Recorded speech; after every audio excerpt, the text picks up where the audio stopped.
search me. Search me. Those two words would set you free from 90% of the drama, because some of you borrow drama trying to look into other people's lives. Clap like it's not you. No one will know. That's good, Pastor. Tell them. Search me, God, and know my heart. Did you notice the shift? Kill him. He's fussing and cussing about the way things are in the world. These bloodthirsty men and all these selfish politicians and all this corruption, this systemic corruption. God, do something about it. And then he shifts and says, search me. Nothing changes until I do. Know my heart. Test me and know my anxious thoughts. That's where I want to spend some time today. And I've been asking myself the question lately, why? This is my sermon title, why am I anxious? Why am I anxious? Apparently, according to my non-scientific YouTube study, all of you are anxious. And so I won't ask the question, have you experienced anxiety in the last week? Because we live in the age of anxiety. Let's be honest about it. I mean, it is almost marketed to us through the stations that are supposed to be giving us our information. They actually engage us using fear tactics so that they can sell advertising time, often promoting the same drug and pharmaceutical companies that are owned by the same conglomerates that push out the information that is designed to make us anxious. But let's be careful, because we sound like David now in verse 22. Kill him, God. But David came to a place where he said, you know, it's not what's happening out there that makes me anxious.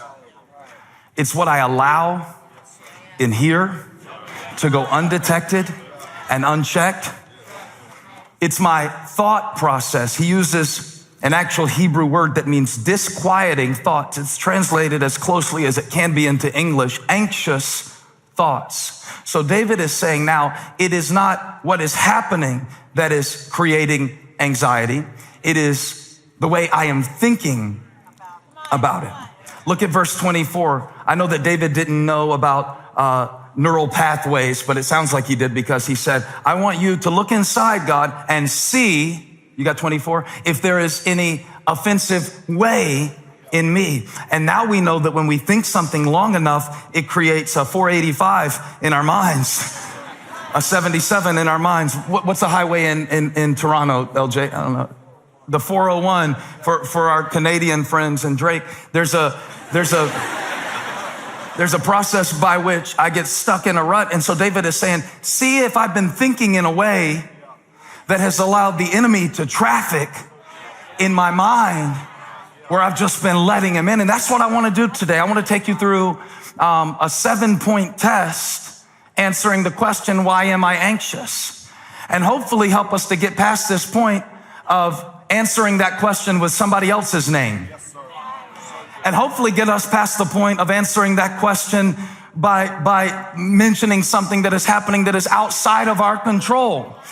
And hopefully to get us to the place where we can see that not only is God watching over my life, that's what David understood. It's that when Saul is trying to kill me, God is watching over me.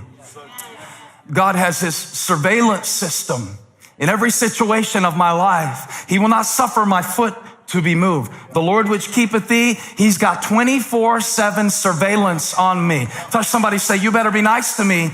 God is watching how you treat me. God is watching how you talk to me, and God likes me.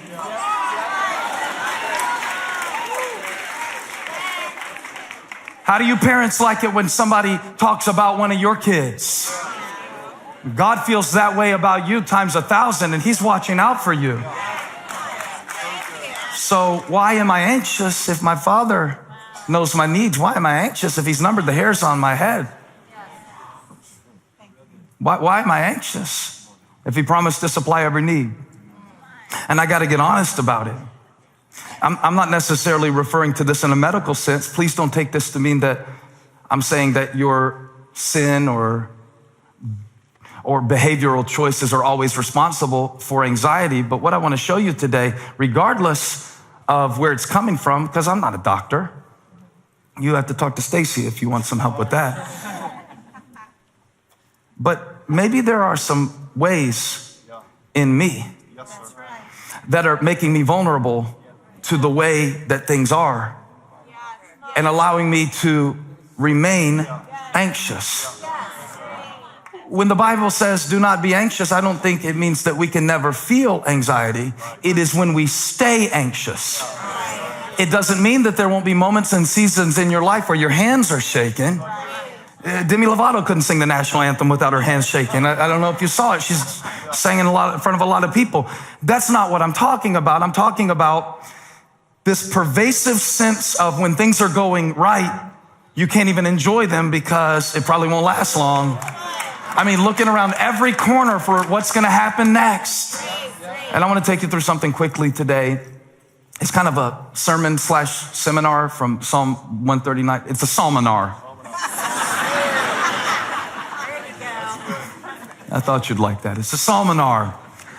And pay attention and write this down. If you don't write this down, you're not going to sleep any this week. You're going to have horrible stomach pains while you try to sleep. But write this down, and God will bless you. Number one, when I am anxious, ask somebody next to you, why are you anxious? All right, the first thing to check is your intake. The first thing that I consider when I'm anxious is how full I am of what? Because I found out that anxiety and cellulite have one thing in common. You can't pray either one of them away. They are both about intake. Ooh, they showed me this new feature on my phone the other day. Can I show you? My kids are always showing me stuff, and so they showed me a feature on my phone the other day. Hold on, I got a text from Holly. Okay. She just told me this should be my next book. Okay, but let me show you something else right now. You know, all these great functions on the iPhone. This is, what is this, a 7? A 7? The iPhone 7 has this function, and I want to show it to you. If you hit this button and hold it on the side, and then you'd be shocked how many, y'all don't want to learn nothing today. You would be shocked. Because I'm going to tell you a secret. There is no way that we can take it. Somebody say it's too much. We can't take it all in and still have room for the peace of God. You're praying for the peace of God. God doesn't have anywhere to put it. Your mind is too full. You were not designed to have the entirety of the conversation of the whole human race buzzing on your back pocket, on your butt bone, just walking around like snipers. What did they say? Where did they go on vacation? What about that press conference? It was not supposed to be this way. Of course we're freaking out. Of course we're zombies. Of course we're numbing ourselves and drinking and smoking and popping. Of course we can't stop it.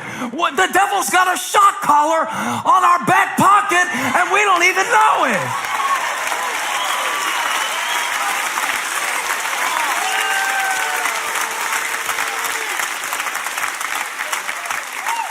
Y'all are messing up my seminar. Sit down. My seminar. So you want me to give you inspiration for 45 minutes every week, and you're going to lay it over top of 17 hours of media that is designed to hardwire the way you think.